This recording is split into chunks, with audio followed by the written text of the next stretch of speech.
పరమానందయ్య శిష్యుల కథ. గురువుగారి వనభోజనం.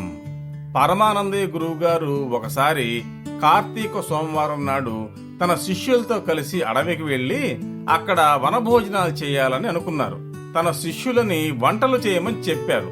పరమానందయ్య శిష్యుల్లో పెద్ద శిష్యుడు ఎవరెవరు ఏమి పనులు చేయాలో చెప్పి పురమాయించాడు. వంట ప్రారంభమైంది. పొయ్యి దగ్గర ఉండే శిష్యుడికి సంగీతం అంటే వల్ల మాలినంత అభిమానం. పొయ్యి మీద బియ్యం పెట్టి తాళం వేస్తూ కూలి రాగాలు తీయడం మొదలుపెట్టాడు. ఇంతలో అన్నం కుత అంటూ ఉడకటం ప్రారంభమైంది. ఓహో, కుండ కూడా తాళం వేస్తోందే అనుకుంటూ ఆ శిష్యుడు వంట సంగతి మర్చిపోయాడు. కాసేపటికి కుండలోంచి గుడగుడమనే శబ్దం రాసాగింది. ఆ గుడగుడ శబ్దం తన తాళానికి సరిపోకపోవడంతో శిష్యుడికి కోపం వచ్చేసింది. తాళం తప్పుతోంది చూసుకో అని నెమ్మదిగా చెప్పు చూశాడు. అయినా శబ్దం అలాగే వస్తోంది. నేను చెప్పినా నువ్వు తాళం సరిదిద్దుకోవడం లేదు అని శిష్యుడికి ఒళ్ళు మండింది. ఒక్క దుడ్డు కర్ర తీసుకుని కుండ మీద ఒక్కటేశాడు. ఇంకేముంది, కుండ పగిలి అందులో ఉన్న బియ్యం మొత్తం బూడిద పాలైపోయాయి. కట్టెల పొయ్యి తడిసిపోయి మొత్తం ఆరిపోయింది. గుడగుడ శబ్దం కుండకు నష్టం అని పాడుకుంటూ ఆ శిష్యుడు అక్కడి నుంచి తప్పుకున్నాడు.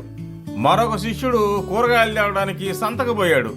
వంకాయ వాతం, బీరకాయ బలుపు, సొరకాయ జలుబు, కాకరకాయ వేడి, ఇలా అన్ని కూరగాయలకు జబ్బులున్నాయని కరక్కాయ ఒకటే సర్వరోగ నివారణి అని 3 కేజీల కరక్కాయలు కొనుక్కొచ్చాడు.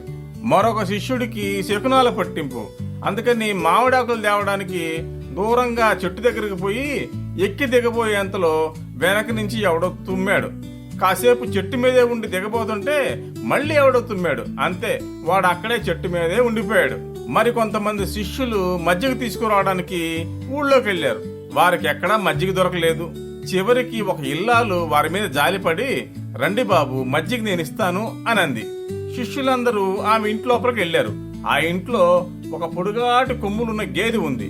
దాని పాలతో చేసిన మజ్జిగనే ఆ ఇల్లాలు వీళ్ళకి ఇవ్వబోయింది. ఆమె లోపల నుంచి మజ్జిగ తెస్తుండగా ఒక శిష్యుడు, ఇంత పొడుగు కొమ్ములున్న గేదె చనిపోతే బయటికి తీసుకెళ్ళటం ఎలారా, గుమ్మం పట్టద్దు అన్నాడు. మరో శిష్యుడు, అదేమంత సమస్య కాదురా, ఈ గేదె చస్తే ఇక్కడే గొయ్యి తీసి పాతేస్తే సరిపోతుంది అన్నాడు. ఇంకో శిష్యుడు, తెలివి తక్కువ దద్దమ్మల్లారా, కొమ్ములు కోసేస్తే చాలరా, చక్కగా బయటికి తీసుకెళ్లొచ్చు అన్నాడు. అంతే, వాళ్ళ మాటలు విని ఆ ఇల్లాలకి చిర్రెత్తుకొచ్చింది. ఓరి మీ బుద్ధులు తగలయ్యా, మాగేది సావాలంటారా అని వాళ్ళని చీపురుతో సత్కరించి అందరినీ బయటికి గెంటేసింది. వనభోజనాల్లో కడుపు నిండా ఆరగిద్దామని పరమానందయ్య గారు సతీ సమేతంగా వచ్చారు.